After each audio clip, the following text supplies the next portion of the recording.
कन्या को दान कर दें। उनकी इस प्रकार आज्ञा देने पर मैं कृतकृत्य और प्रसन्न हो गया तथा उन भक्तवत्सल विश्वनाथ से इस प्रकार बोला।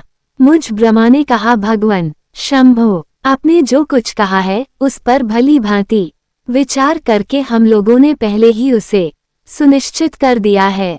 वृषभध्वज, इसमें मुख्यतः देवताओं का और मेरा भी स्वार्थ है। दक्ष स्वयं ही आपको अपनी पुत्री प्रदान करेंगे, किंतु आपकी आज्ञा से मैं भी उनके सामने आपका संदेश कह दूंगा।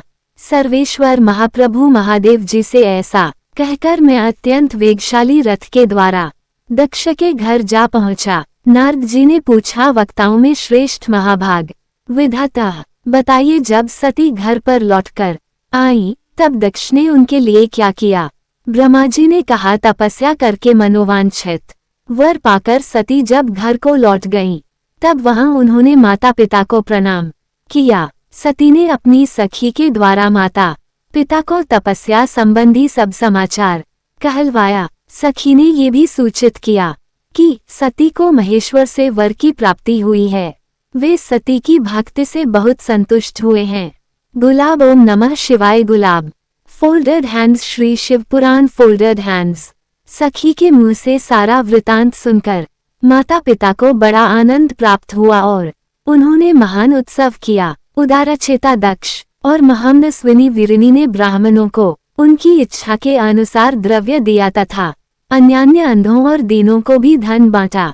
प्रसन्नता बढ़ाने वाली अपनी पुत्री को हृदय से लगाकर माता वीरिनी ने उसका मस्तक सुंधा और आनंदमग्न होकर उसकी बारंबार प्रशंसा की। तदनंतर कुछ काल व्यतीत होने पर धर्मज्ञों में श्रेष्ठ दक्ष इस चिंता में पड़े कि मैं अपनी इस पुत्री का विवाह भगवान शंकर के साथ किस तरह करूं।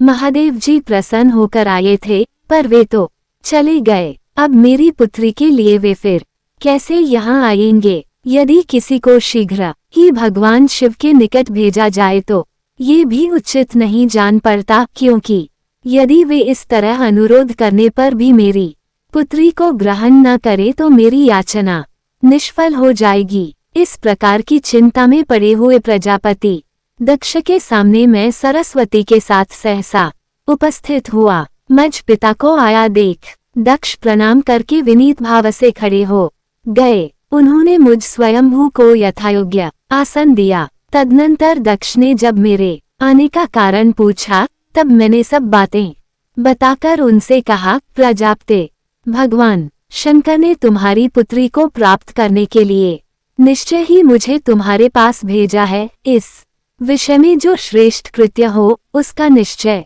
करो। जैसे सती ने नाना प्रकार के भावों से तथा सात्विक व्रत के द्वारा भगवान शिव की आराधना की है, उसी तरह वे भी सती की आराधना करते हैं। इसलिए दक्ष भगवान शिव के लिए ही संकल्पित एवं प्रकट हुई। अपनी इस पुत्री को तुम अविलंब उनकी सेवा में सौंप दो, इससे तुम कृतकृत्य हो जाओगे। मैं नारद के साथ जाकर उन्हें तुम्हारे घर ले आऊंगा। फिर तुम उन्हीं के लिए उत्पन्न हुई अपनी यह पुत्री उनके हाथ में दे दो। ब्रह्मा जी कहते हैं, नारद, मेरी यह बात सुनकर मेरे पुत्र दक्ष को बड़ा हर्ष हुआ। अत्यंत प्रसन्न होकर बोले, पिताजी, ऐसा ही होगा। मुने तब मैं अत्यंत हर्षित हो वहां से उस स्थान को लौटा जहां लोक कल्याण में तत्पर रहने वाले भगवान शिव बड़ी उत्सुकता से मेरी प्रतीक्षा कर रहे थे। नारद, मेरे लौट आने पर स्त्री और पुत्री सहित प्रजापति दक्ष भी पूर्ण काम हो गए। वे इतने संतुष्ट हुए मानो अमृत पीकर अघा गए हों। गुलाब, ओम नमः शिवाय। गुलाब